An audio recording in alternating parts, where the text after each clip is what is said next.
Get ready for Mayfair 2023, Sunday, May 7, 1 p.m. to 6 p.m. at the Carson Civic Center. When buying or selling your home, call Leo Bato. He has years of experience in real estate, showing honesty and integrity in every transaction. He's a person you can definitely trust.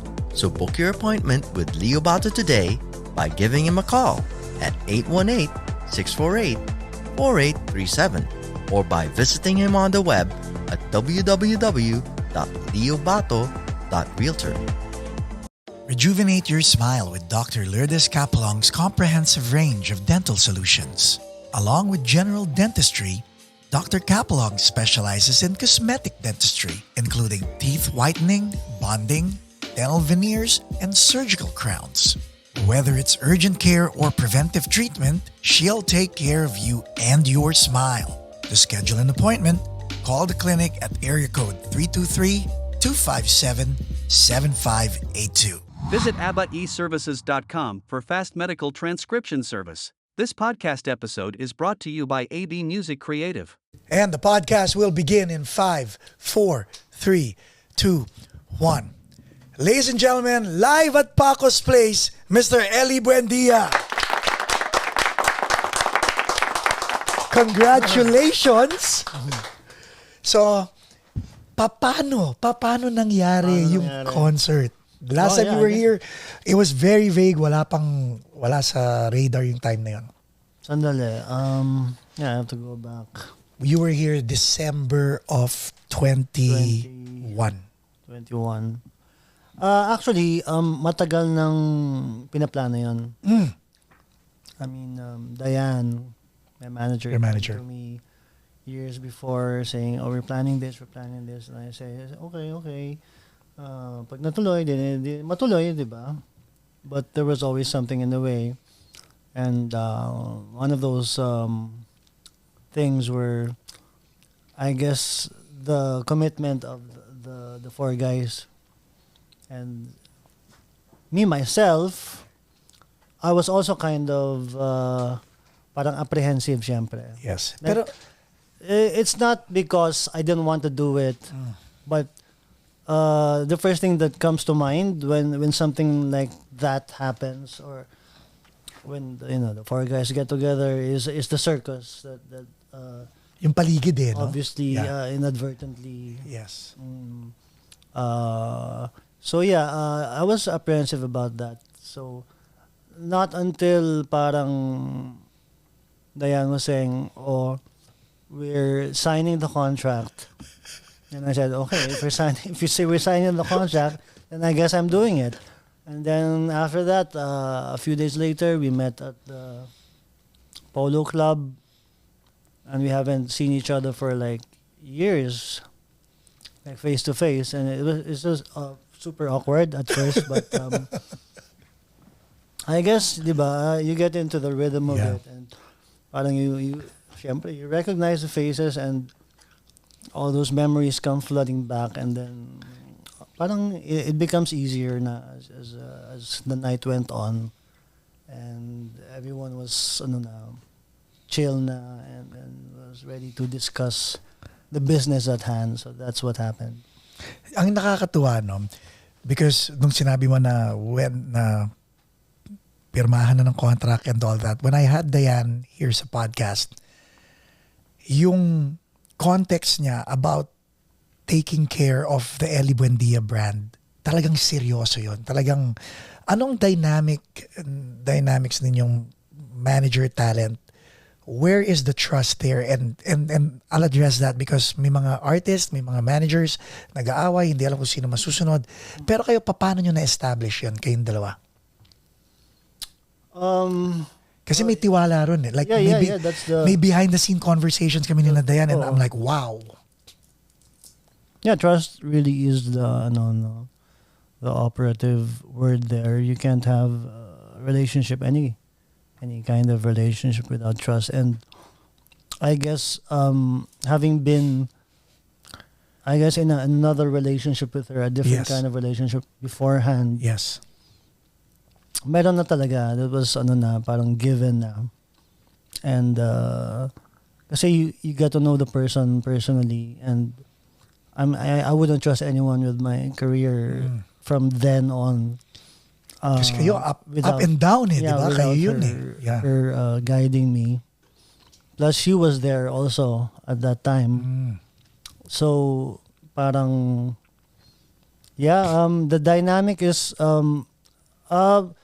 it's like any other business relationship, di ba? Siyempre, magkakaroon ng konting arguments, which is natural and healthy naman. But the thing is, if you respect the person's opinion, it can only lead to better things, even if the arguments are sometimes really, really bad, and you want to kill each other, like your previous relationship. Diba? Pero it's welcome. Like I really do appreciate the fact that she has her own opinions about where my career should go. Objective no? Very objective. And I've always been parang tawag dito, I gave enough credence to anyone who's objective about anything regarding my art or regarding my personal life, because it's not really good to be so parang subjective about everything. Parang sumisip-sip na no? So, parang I really believe that it's a good relationship to have.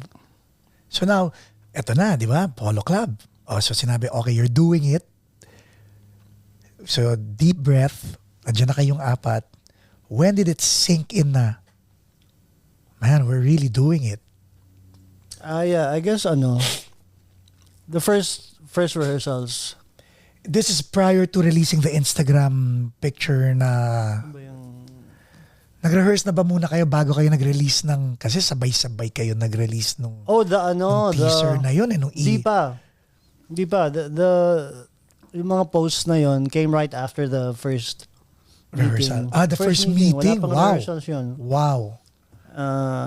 Parang na-program na yung yung mga posts. Yes. And after that, we had a few days later, we had the pictorials for the marketing and everything. That was just one day. And then, yung rehearsals na. So what was it like? First day of rehearsal.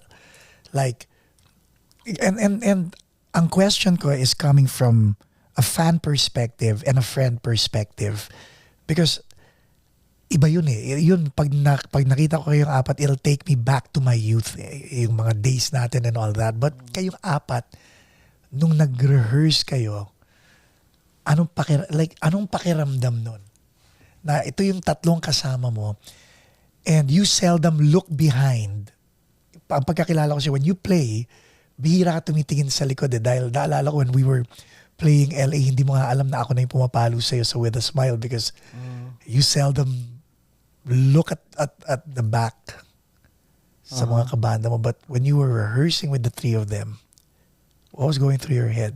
I was really excited for the rehearsals more than anything talaga because we all had plans. We all wanted to try new stuff first and foremost. Try to play songs that we've never played live. From the catalog, no? From the original catalog. Yeah, from the original catalog.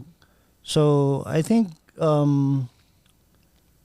being in a band with the E-Heads, you're always on your toes, and I was appreciative of that, and that was what kept, I think, the whole rehearsals lively. And feeling ko nga, we would have rehearsed for 3 months or more if it didn't wasn't the December 22 deadline now. Yeah. I mean, we could have rehearsed on and on because we just wanted to play, So it wasn't enough. Kumbaga, something you thought that wasn't there, all of a sudden nung kayong apat magkakasama, parang, uy, Oh yeah, I had no doubt, bro, na that would come back. It was always about that, about playing together. The whole personal bullshit was there, but unnecessary when you Right. come to think about it, diba?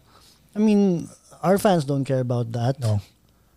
For a long time, I thought I did. I thought that was the most important thing to me.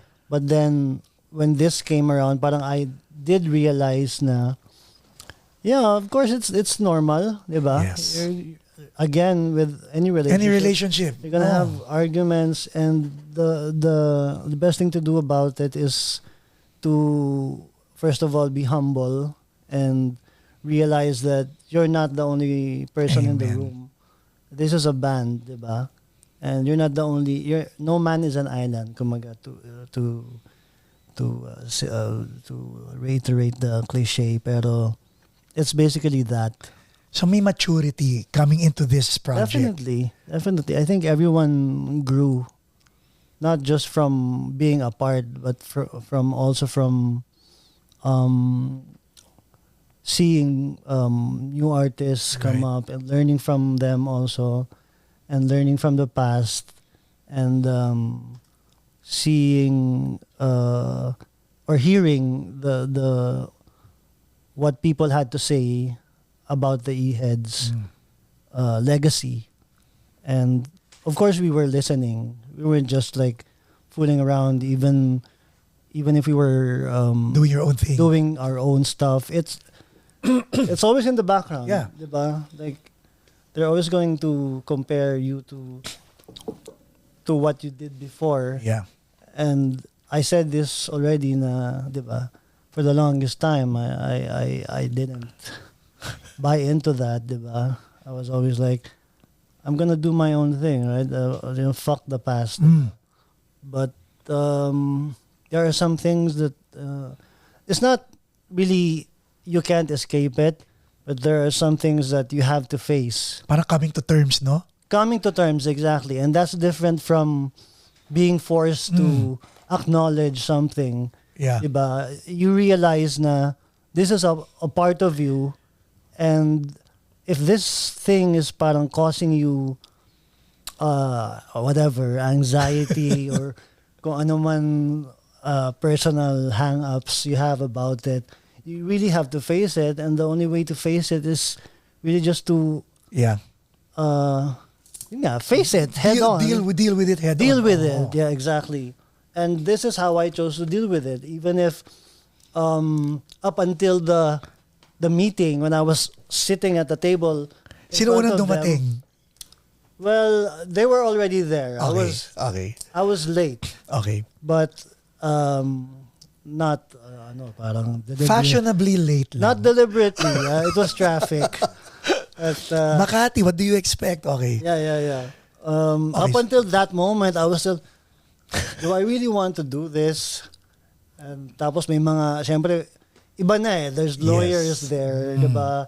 There's the friends and families there. Kanya-kanya It's not the manager. same. Oh. Managers are there.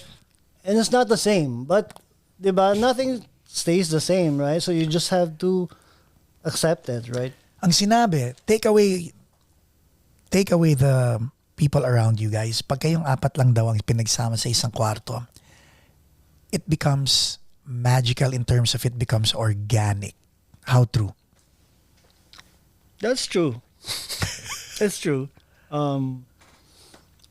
Na kung kayong apat lang ang nandun na walang nakakarinig na sa inyong apat, Yeah, di ba? that's fun. That's right. I mean, like I said, I myself and I guess the three guys also would have wanted it to be the same way, like before. Like diba, when you guys started, like kayong tatlo lang, kayong lima lang in the room jamming, but it's not like that anymore. Yeah, you can't help that. But there are quiet moments in the kahit there's like tons of stuff going on around you, like in the pictorials, in the rehearsals, and you just find your own little corner, and you just shut out the whole world. Yeah. And it's still the same. You still have the same dynamic. The interpersonal relationships are there, and And somehow with this particular production, that kind of shined through. All the bullshit was just cast aside. Galing, no? Yeah. So, nung pinag-usapan niyo yung December 22 show, was there talks of taking it worldwide? Or was it just, dito No, muna no. tayo, let's focus on this? They were always like, kailangan people realize that this will probably be the last Rehearsal show, at least in The Philippines. Even though we did already 2 shows with prior. Pero, I mean, that's all marketing naman. Eh. Yeah.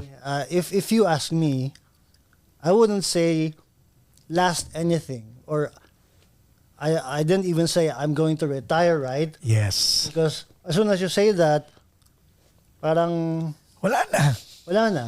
And you'll find yourself parang contradicting yourself and not retiring and That's doing true. more work than you used to do, di ba? But as far as parang that kind of production, that magnitude, feeling ko talagang last na yun. Palaki nun. Francis Palaki talaga. Magalona. Whose idea was that? No, that was Francis Lumen's. Oh, galing ni Francis Lumen, no? Grabe siya. Grabe siya. So, si Francis... This is his show. Yun na nga eh. You know what, much sabi more ko, than our, I would really. love to have picked his brains out because, alam mo, ang ginawa ni Francis, he gave every Eheads fan their dream, basically. Eh. Yun ang ginawa, ginawa ni Francis, so shout out. Nung kinikwento ni Francis na magkakaroon ng Francis Magalona and all that, Kaya kami nagulat eh. Parang, whoa, really? ang galing eh. Demands. Anong demands ang hiningi mo doon? If, kung ano lang pwede mo i-disclose, ha? My demands? Yeah. Tinanong ko si Raymond eh, when he was here with Sandwich. Sabi ko, paano? Sabi niya, may hiningi ako kay Francis and binigay niya. Kumano lang siya. Hindi ko na tinanong eh. I'm not really asking the specifics but what I'm asking is, were all conditions met sa inyo, sa'yo at sa kanila? Or sa'yo muna? Well, Rephrase I'm ko just na gonna say it, man. Yeah, okay. My only demand was for Marcos nga to at least not settle but acknowledge the allegations. Yes. Yun lang naman. 'Di ba? I mean, problema niya naman yun eh. That's a Yeah. family thing. And ginawa naman niya. And ginawa naman niya. And when he did that, sabi ko, fine, I'm in na because he met my demands. And you know what? That was not to demean anybody because domestic violence is domestic violence, right? definitely. Pero you were coming in knowing na may ganun eh. That's a monkey on your back eh. Right. Ano ang mindset mo? Because without disclosing conversations na private between you and Marcos, ang nakita namin is you really stood up for your bandmates eh. Ginawa mo naman din talaga because they were trying to attack you na nga eh. Pero ikaw, ang ganda na sinabi mo, in-acknowledge niya eh. Ano pa ba kailangan kong gawin? Pero inside, as a father, ano pakiramdam nun? It's really a very complicated thing, no? As much as possible, I tried to be very, anong tawag dito, how do you say, fair to all those concerned. Admitting the fact nga na from the get-go, domestic violence is wrong. Yes. But I also believed na each party has to have Accountability, no? accountability and be able to tell their side of the Yeah. story. And Marcos wasn't given that courtesy. Yeah. Diba? Basta nilabel na lang. Nilabel na Tapos ka na. Ganun. parang social media thing na. Prosecuted via social media. Yes. And I also, the band, the production made steps to contact the aggrieved parties. This episode is brought to you by Leo Bato and Associates, ang realtor na patok. And as far as I'm concerned, I think we've done our part by doing that. So, kumbaga, parang bahala na kayo. Diba? Right. Ginawa na namin yung part namin. We tried to be, to get them to be Amicable, di ba? an amicable discussion on the matter. So, kung ayaw niyong gawin yon, di ba, wala na kami magagawa. Right. So ngayon, may Eraserheads na.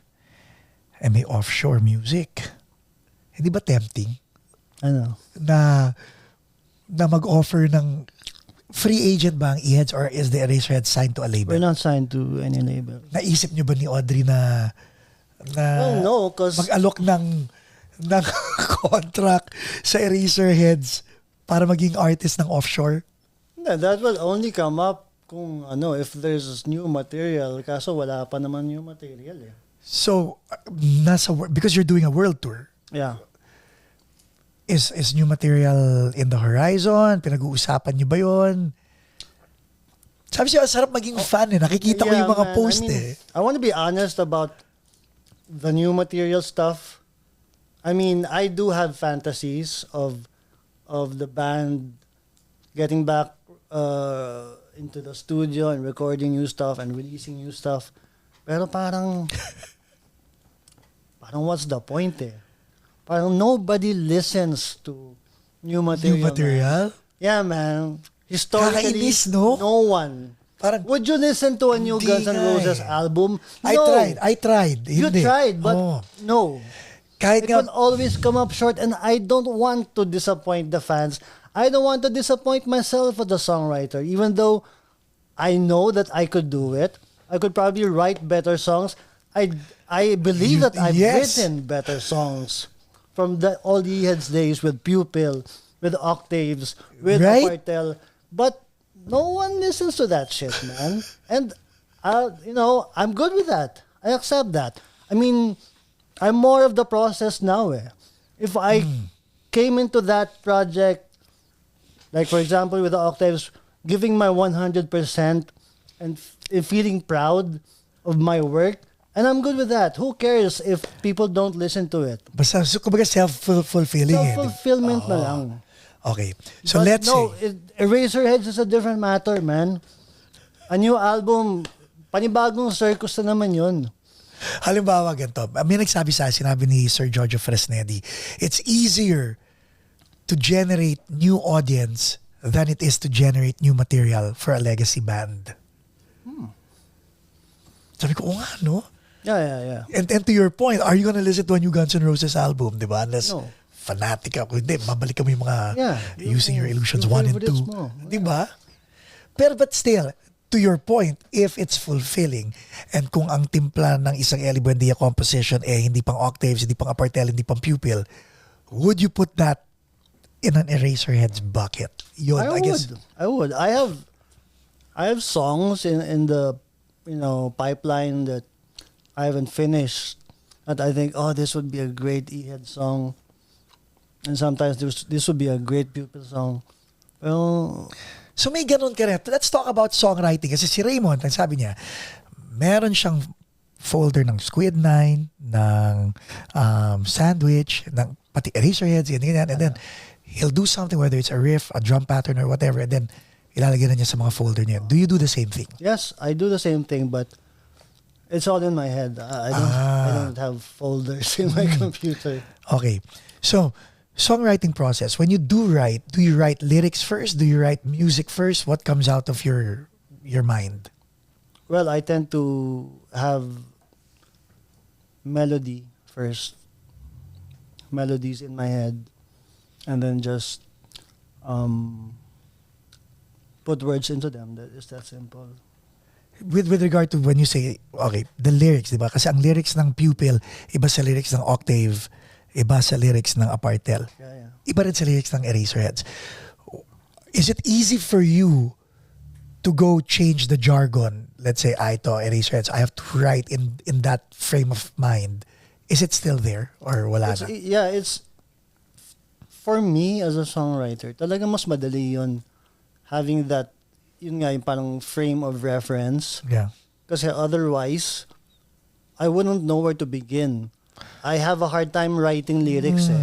I don't have a hard time writing melodies. But lyrics, it takes a bit of work for me. So I have to have that frame of reference. Halimbawa nga, sa Oktaves, di ba? It's a rockabilly country band. So you write about rockabilly country things, and that makes it easier for Pati me. delivery, di ba? Even the delivery, yeah. Okay, ang galing. Now, with regards, so natapos ang Eraserheads and you're in the middle of an Ely Buendia tour, identity-wise, is there conflict? Is there push and pull between you as a solo artist? Kasi dumating ang Eraserheads eh. Ito si Ely Buendia, dumating ang Eraserheads. Now there are two entities. And the burden is on you because here, you're part of a quartet and here you're a solo artist. Right. What's the mindset? How do you prep for both? I think, like I said, it used to be a burden.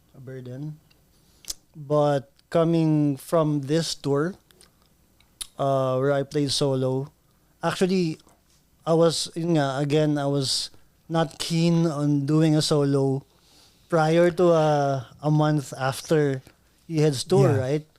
Parang it's medyo redundant na, di ba? And I only did this again for Enna more, so she can play here. But coming from this tour, parang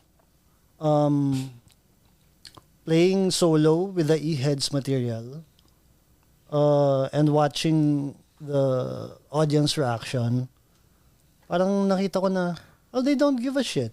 Right. They don't give a shit if it's me or if it's Six Cycle Mind who's playing E-Head songs. It's the songs themselves that are like what they want to hear. Yes. And it doesn't matter. So, I'm coming from that. As a songwriter, yung andito na tayo sa edad na minsan nga desensitized na tayo when people sing our songs na and sometimes naaalala ko lang na, oh my God, ako nga pala nagsulat ng kantang yon. But in your case, it's multiplied by 3 or 10 or 5. Anong feeling ng isang Ely Buendia songwriter? Does it hit you from time to time na parang, oh, akin nga pala yan. Anong pakiramdam nun? And the reason why I'm asking that is because there are songwriters watching the program. Yeah. Di ba? Sa kanila, it's just a poem. Or sa kanila, it's just a demo. Galing tayo ron. Until, pag pinakawalan na natin yun, nabubuhay na yan. Patay na tayo, buhay pa rin yung mga kanta na yan eh. But has it hit you na yung catalog mo, yung body of work mo? I think I play E-Head songs like 100,000 times a month. When you play those songs, do you think... Ever since we broke up, that's 30 years. Yes. And if you do that for a long time, madi-desensitize ka na, di ba? Right. Even actually hating the song sometimes, di ba? That you have to sing it like fucking El Bimbo. I really hated it because it was so long. But I think you're right. I appreciated the songs when, you know, the El Bimbo The play. musical. Yung how do you call it? Ano acronym niya? Aheb. Yeah, so I got invited to one of the shows. Yung gala nila, I okay. came to the show. Wait, did you know about it? You knew they were gonna do something about the catalog o hindi? No, I didn't. It was announced and I said, oh, wow, may musical na pala, finally. Because people were trying to get a musical off the ground with, unsuccessfully for So for wala years. kang kinalaman. Wala mo. akong kinalaman talaga. I got paid for it, Of course. which is good.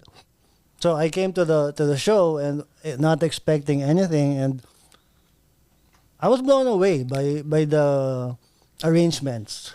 They put a really good spin on it na even me, I was surprised.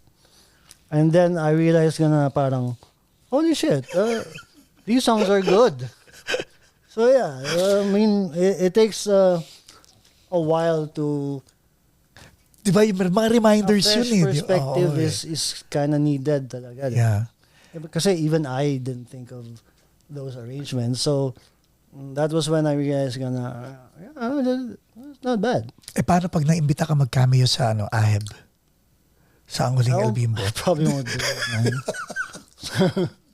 I can't act for shit, but But you, nagde-direct ka? nagde-direct ako, yeah. Di ba? Sarap doon. Parang hindi nila alam. Bigla all of a sudden, may isang episode, si Ely Buendia ba talaga yun nandun? Well, in a way, nagawa ko na yon.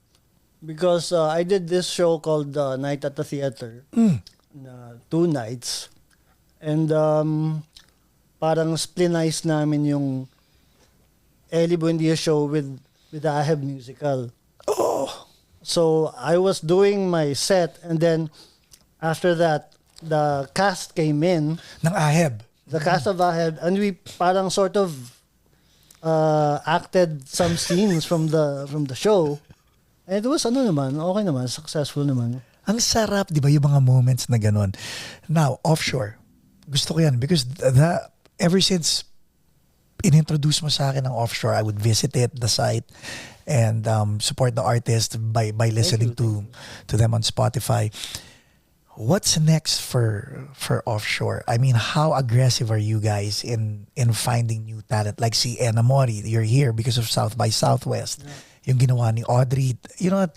God bless, shout out kay Audrey because talagang yung it's one thing to sign up artists. It's another thing to have a culture where you really believe in your artists. Mm-hmm. And when I had Enna on the podcast, like talagang she was really grateful, surprised, and everything. Very emotional about the South by Southwest gig. Mm-hmm. Pero kayo, as the people behind the company, anong culture, anong mission?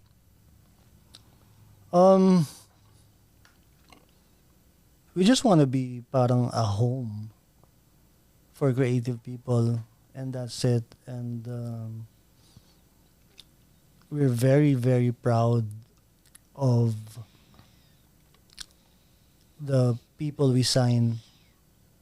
I mean, we're huge fans of everyone under our label, and I guess that's lost in a major label because there's so many hands working on everything, diba? Kumbaga, it all boils down to what we as a band started out with. It's just 5 people, 4 people. And somehow, I wouldn't say mas maganda, but parang mas pure ang lumalabas na product out of that. And we intend to keep doing that as long as we can sa Offshore. Now, with regard to new artists, you're still bringing in new talent. Yeah, we are. And then, ikaw, how involved are you with regard to yung journey ng bawat artist mo? How involved are you? I'm very involved. We have like 2 or 3 people working in Offshore. I mean, I would have wanted to have more because it would be more, it would be easier and more efficient. Pero again, we don't want to lose that. Yung personal touch, no? Touch, exactly. Kwento ni Melody Del Mundo when she was here, she recalled na, sabi ko, sino una naging producer mo? Kayong dalawa nga ni Raymond. Oo, kami ni Raymond. And then sabi ko, kung babalik ulit yun, would you ask both of them to produce you? Sabi niya, yes, best experience ever, sabi ni Melody. Are you still producing other artists? Yes, I am. Pero mostly offshore artists. Like how do you produce? How hands-on are you? How hands-off are you? How do I produce? I stay out of the way. Explain. Basically. Because maraming producers ang pakialamero eh. How do you explain that? Yeah, I don't like producers like that. I take a cue from, again, Robin Rivera. Who produced you guys? Produced us for 8 albums. And he was just there. And just by being there, parang there was an electricity in the room. He didn't need to like dip his hands on every drum Right. beat or tambourine uh, track. He was just there, and when we needed help, he would ask for it, and he would give the best advice that you could possibly want. And I'm also like that with the offshore artists. Ito, liliko lang ako ng konti because I want our listeners and viewers to hear this because this is very inspiring part of your life story. When you walked away, sinugal mo lahat, you left everything on the table. The Ely Buendia I have now is the result of the Ely Buendia who held on to principle. There was a time that ayan ang Reheads, I'm leaving. Hindi ko alam kung ano mangyayari. I have a small family. Hindi ko alam kung saan ako pupunta. Pero things have to change. Decades later, here you are now. Pero yung turning point na yun, yung crossroad na yun, can you give us a glimpse? Anong pakiramdam nun when uncertainty was just in front of you nung time na yun? Because ang daming taong dumadaan sa situation na ganyan eh. Paano ka nagkaroon ng lakas ng loob to... I don't know, man. I wish I could articulate it better, but I've always been an instinctive person, and during the last days of or years of the Reheads, parang there was something missing that I wanted to get back again, which was probably creative freedom first and foremost, independence. Parang nawala yung fun out of being a creative artist, 'di ba?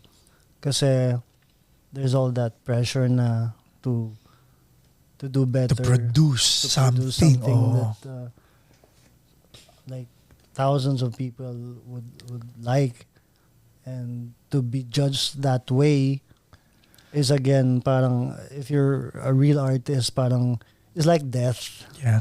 So much as I would have wanted to still be in the Reheads, parang deep inside, parang I was looking for something else, and it wasn't really like a decision that I thought about, like meditated on. It just happened. Parang I'm not happy anymore, so disband na tayo.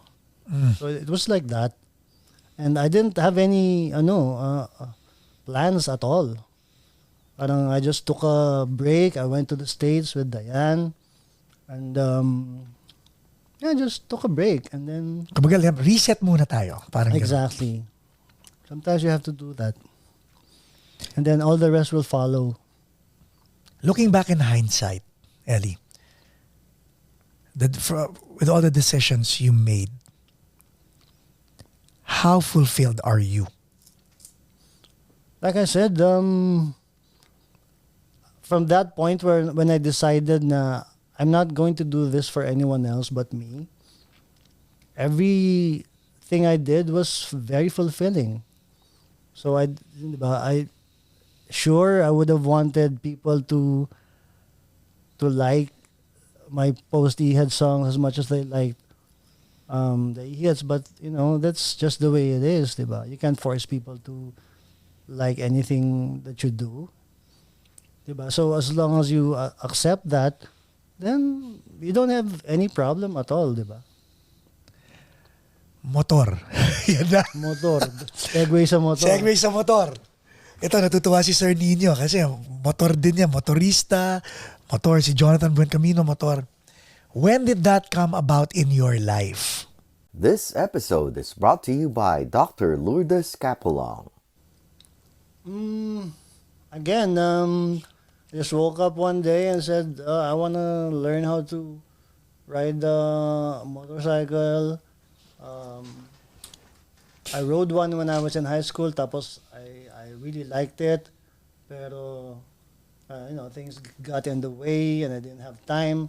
And I had time, so there we go. I mean, I bought my first... What was your first bike? It was a Harley. Okay. Street 750.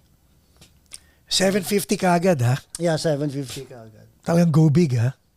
Well, And then for a beginner, right? it's semi big. Tapos, walang... So all of a sudden, I never looked biglang... back, man. I really enjoy riding. It's one of those things na parang... Diba when you look back on your younger years, your wonder years, parang there's always a sense of nostalgia. Yeah. I never thought I would have that again at such a... At Middle my age, oh. Pero when I look back at the first time I rode my bike, parang it's like, wow, nostalgia. It's that kind of feeling that you get. Ngayon, what bike do you ride? I still ride my Harley. You still have your I bought 750? A bigger Harley, okay. Softail Slim. And then I kept my second-hand Ducati Scrambler. So dalawa na lang yung bike. I sold 3 of my bikes. So ngayon, with regard to riding at sa mga may gustong mag-ride, is it prudent to actually take lessons or Oh yeah, definitely. No question, man. or magpaturo ka na lang sa barkada mo? Wag. Hindi ba gano'n? So you really need Take lessons. formal lessons. It'll only take a couple of days. And then you're ready to go. Diba? You just have to learn the basics, the safety. Kasi wala halos ganong knowledge yung mga tao sa Pinas eh. Yes. They think they know how to ride a bicycle and that's it. Pero no, there's so much more to it and it's safety. Now, with regard to riding, no? Is it, and the reason why I'm asking is, ang dami nagsasabi na Paco, please ask Ely about, so shout out sa mga nagra-ride because ang dami nanonood na nagra-ride and they're excited na ba't di raw kita kinausap about riding the last time, and because the last time that was about us catching up and all that, di ba? So yung motor, if you're gonna buy your first bike, dapat ba semi-big, maliit? I mean... That's a good question. No? Depends on your on what you're interested in.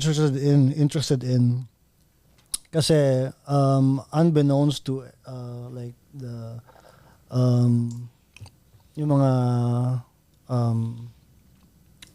people who don't know about the culture, there's so much more to bikes than just riding a bike. May mga subgroups yan di ba? There's like the engine and the type of stance.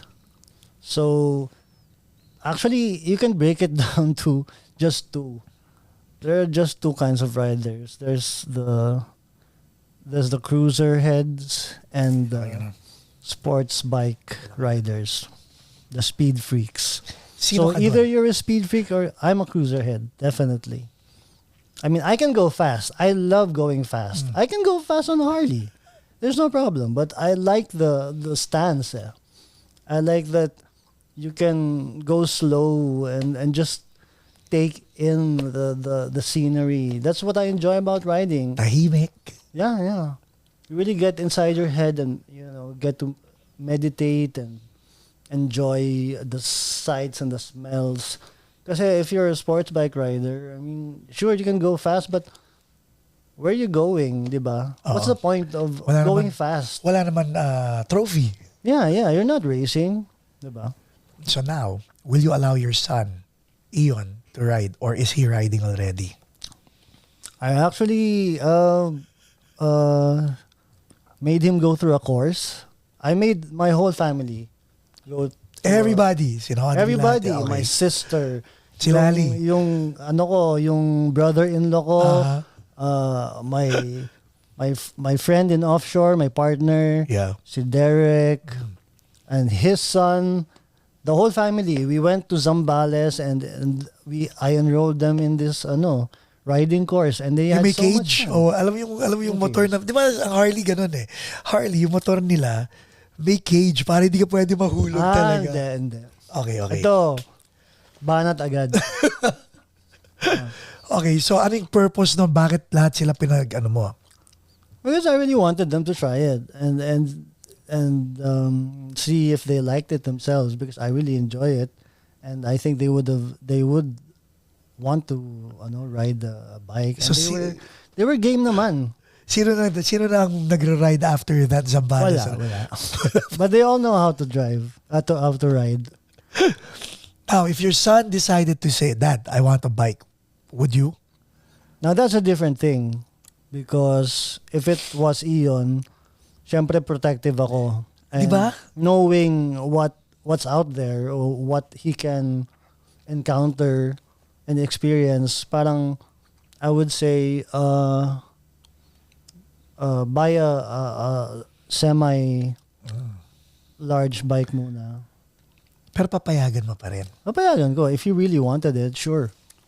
Nobody's Home, his band. Kamusta? How's that doing? Anong bago doon? I mean, may project ba kayong mag-ama na ginagawa? Well, I directed his music video, Nobody's Home's latest music video, and that's actually if you were to ask me, I would not want to be involved Yeah. with his band, not because I don't support him. I do support him 100%. But of course, gusto ko him to experience it himself. Yung mga dadaanan natin, wala naman tayong parents without na... any help from me. And I don't want him to be labeled as a nepo baby or something like that, right? And he's the same.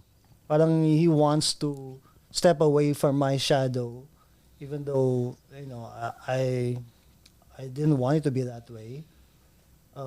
Pero kasi mga tao, parang they know na, he's my son and there's all this pressure. I just try to tell him, no, you can be whoever you want to be, diba? And you can also accept the fact that I'm your father. Yes. Right? It doesn't have to be Again, this coming to terms, yeah, di ba? it doesn't have to be this negative thing. Yeah. Diba? You can use it, diba? So now, ito ay landing natin to. World tour happening in a few months. How excited are you? How prepared are you? Rumors have it na it's going to be a core production as opposed to the big one na experience ng mga tao sa Pinas. Yeah. I will say this. It will be different. It won't be as fancy. It will be getting back to who we are as a band. And it's going to be just the four of us playing. So that's all I'm going to say. So I'm very excited because we really enjoyed the Huling El Bimbo show. But if you were to ask me, I would rather na take it like a step down and just concentrate on the music. Ito na ba ang Which huling... is what we're trying to do on this tour. Yes, pero ito na ba ang huling El Bimbo nyo? I'm not gonna say that, man. Ladies and gentlemen, Ely Buendia!